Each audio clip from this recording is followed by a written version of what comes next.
మంత్రి పదవి దక్కలేదని ఎమ్మెల్యే మల్రెడ్డి రంగారెడ్డి తీవ్ర అసంతృప్తితో ఉన్నారు. మంత్రి పదవి రాకపోవడంతో రాజీనామా చేస్తానన్న ఎమ్మెల్యేలను తొర్రూరు క్యాంప్ ఆఫీసులో మంత్రి శ్రీధర్ బాబు బుజ్జగించారు. 10 ఏళ్లు ప్రతిపక్ష నాయకుడిగా ఉన్న మల్రెడ్డికి పదవి దక్కకపోవడంతో తీవ్ర ఆవేదన వ్యక్తం చేశాడని శ్రీధర్ బాబు చెప్పారు. అతనికి మంత్రి పదవి దక్కాలని జిల్లా ప్రజలు కూడా కోరుతున్నారని తెలిపారు. ఇక ఇదే అంశం సీఎం దృష్టిలో కూడా ఉందని, పార్టీ పెద్దలు కూడా ఈ విషయాన్ని గుర్తించారని మంత్రి శ్రీధర్ బాబు చెప్పారు.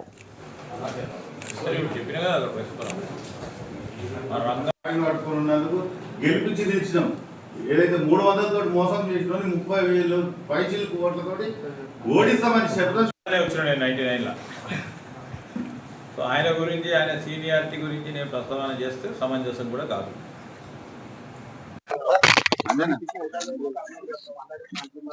క్రమశిక్షణతోటి పార్టీలో నాతో పాటు నాకంటే సీనియర్ కాదు. 94లో వారు సుదీర్ఘ రాజకీయ అనుభవం ఉన్న వ్యక్తి. దాని తర్వాతనే వచ్చినాడు 99లో. పెద్దలు, మా శాసనసభ్యులు, మాకు అత్యంత ఆత్మీయులు మల్రెడ్డి రంగారెడ్డి గారు సీనియర్ శాసనసభ్యులుగా ఈ ప్రాంతానికి, రంగారెడ్డి జిల్లాకు సంబంధించి ఉన్న ఒక ప్రధానమైన కాంగ్రెస్ పార్టీ నాయకుడిగా పార్టీలో ఒక గొప్ప గుర్తింపు ఉన్నది. వారికి తగు విధమైన గుర్తింపు రావాలని, అంటే నేను ఒక మంత్రిగా కూడా మాకు చిరకాల వాంఛ.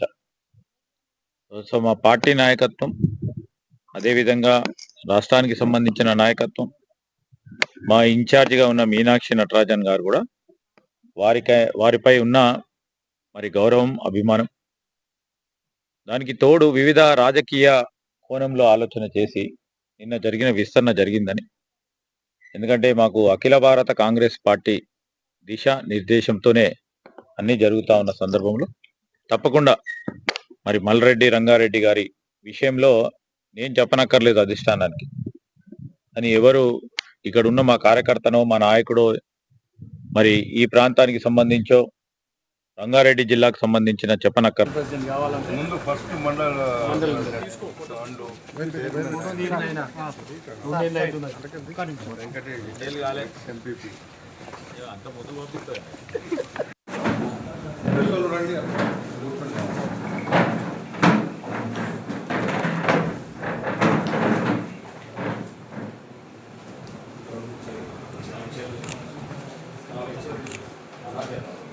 చెప్పినా కదా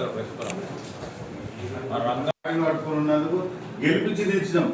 ఏదైతే 300 తోటి మోసం చేసినా 30,000 పైచీల కోట్లతోటి ఓడిస్తామని శబ్దం వచ్చిన 99లో. సో ఆయన గురించి, ఆయన సీనియారిటీ గురించి నేను ప్రస్తావన చేస్తే సమంజసం కూడా కాదు.